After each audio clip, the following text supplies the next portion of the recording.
Right, here we have a video here, Durianrider. I've got inflammation on my face. Inflammation. Remember, kids? Sugar makes you fat. Look at Durianrider. The candy man daddy. All right, so I sent, some of you requested a Hambini. Hambini's on the same page as me. Dyslexic ADD dude on YouTube sharing views and opinions. So Hambini says some great stuff out there. Hambini has his critics, as I do. I don't agree with everything Hambini says, and he probably doesn't agree with everything I have, but I'll have him on the podcast. Some of you requested, and I think that's a great idea. So I flicked an email to Hambini, and he replied, "Hey Harley, wouldn't mind, let me know if it's convenient." And I said, "Cool." And then, but there's a bit of a, Hambini says, "We have to park it for a little while. What's the deal with the CW journalist?" Now, that was in regards to some Hambini. I don't know the full story, but we'll get to this. We'll get to this bike in a second. Let's just talk about Hambini for a sec. So hopefully we have him on the podcast. But yeah, he's just a troublemaker like myself, sort of stirring the matrix up in cycling industry, etc. And I think he has good intentions. He just wants to have, raise the standards, and that's good. We need, what's the word? We need people like that in society who rattle the cage, cage rattlers, And so now he's rattling some cage at Cycling Weekly, and there's some repercussions to that. So if you do want to see Hambini on the podcast, leave a comment down below. Maybe even leave a question. Some people thought it was going to be a debate, Durianrider versus Hambini. No. It was going to be a question, just Q&A, just a bit of chit chat, just podcast style. I would like to ask Hambini maybe a bit about bottom brackets and bearings and tips and hints and just cycling chit chat. But in a chit chat where we're not just like stroking each other's earlobes, but we're actually getting at some content where people can learn something from it. So we do have a lot of people on the coming on the podcast. I'm hopeless with organising times. I'm just hopeless with that one. So bear with me on the patience and that. So anyway, we have a Pinarello here. This is $59,000 USD. That's like 47k quid. 47 quid, mate. How you doing, mate? How you doing, governor? That's outrageous. So that's about 80,000. Natasha, do you want to buy a second-hand Pinarello for $80,000? So this is one of Big Mig's bikes. It's about 10.2 kilos apparently. Is that the seat height he was running? So that's pretty amazing. I would like to have a ride of that bike just for the feel. Actually, I have ridden bikes like that, and they do ride like slugs.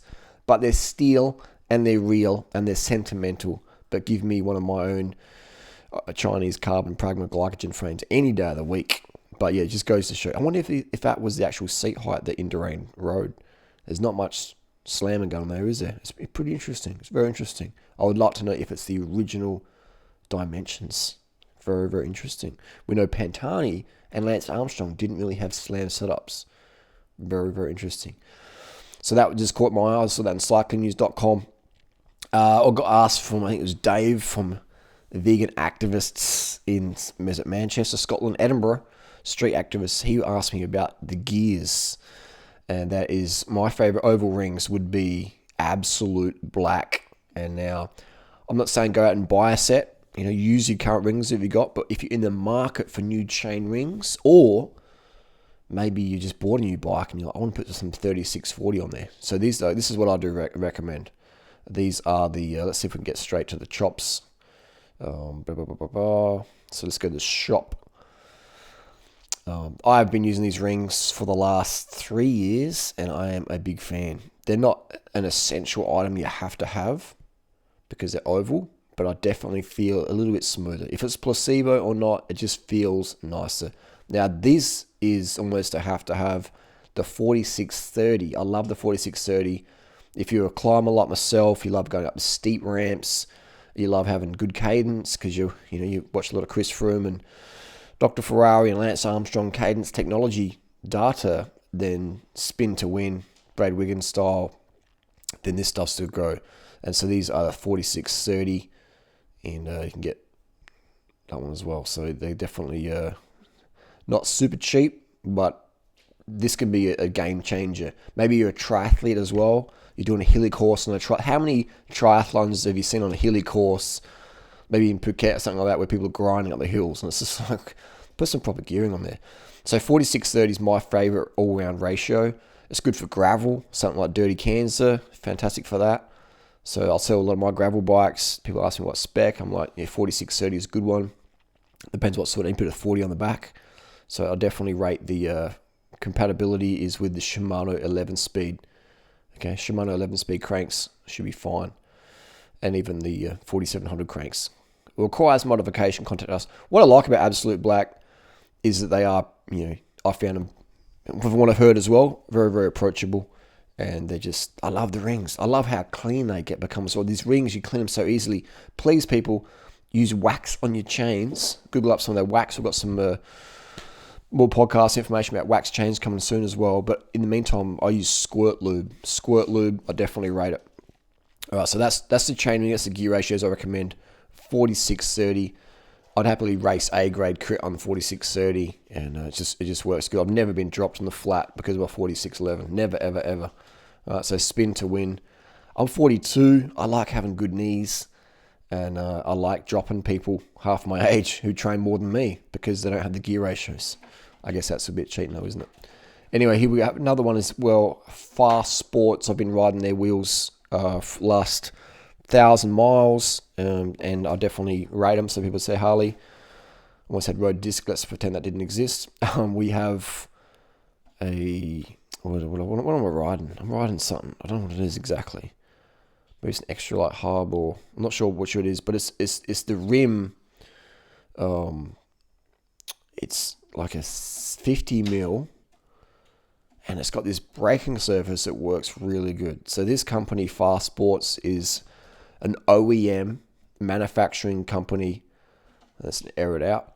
They're in China, and so they're making it for some of the big brands, which I won't mention because that's part of the NDA.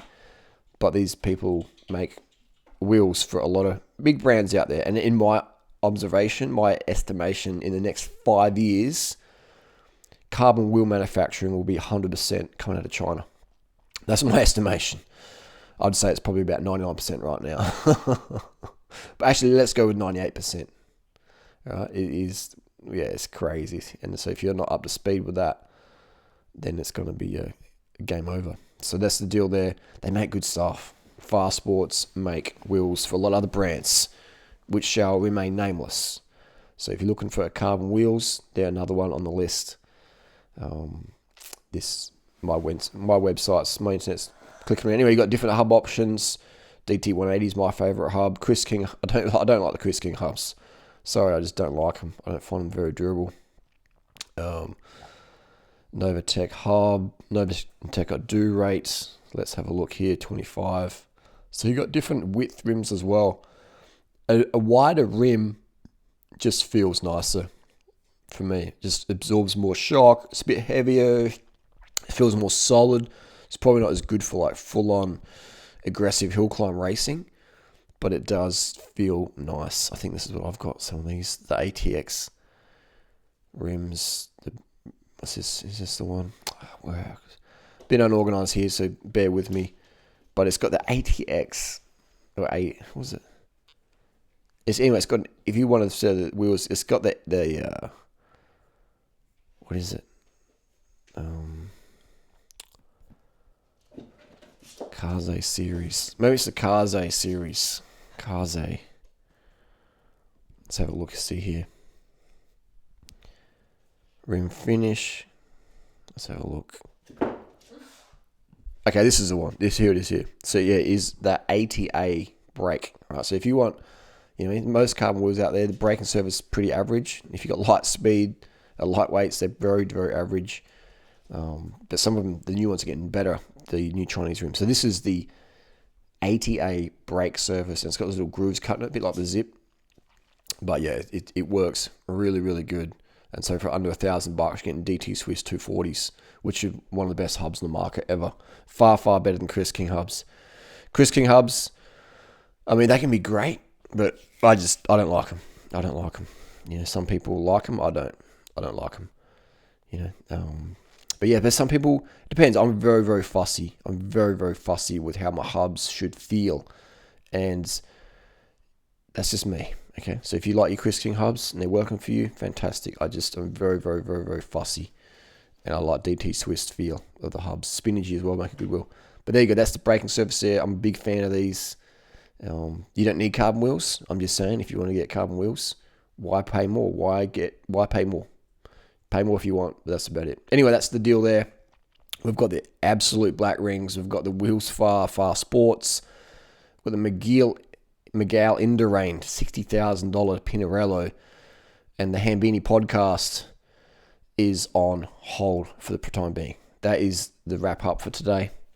If you'd like to give it a thumbs up. We've got cats running crazy in the house right now. What's going on over there, Natasha? The cat's chasing its tail. Who's that? Is that me? Taurine deficient. Anyone got any taurine out there? Taurine deficiency cats, syndrome tips and suggestions? Maybe Hambini makes a taurine sufficient BB for a cat. But yeah. Anyway, hopefully get that podcast rolling soon. If you haven't subscribed to Durianrider podcast, just Google it up. Durianrider podcast on Apple, iTunes, Google Podcasts, Anchor, Spotify. It's all there. And I can say a lot more stuff on podcasts than we can say here on YouTube. And that's fine. That's just the rules. But if you want more raw, unfiltered stuff, go check out the podcast. Thanks for watching. Stay carved up. See you on the road.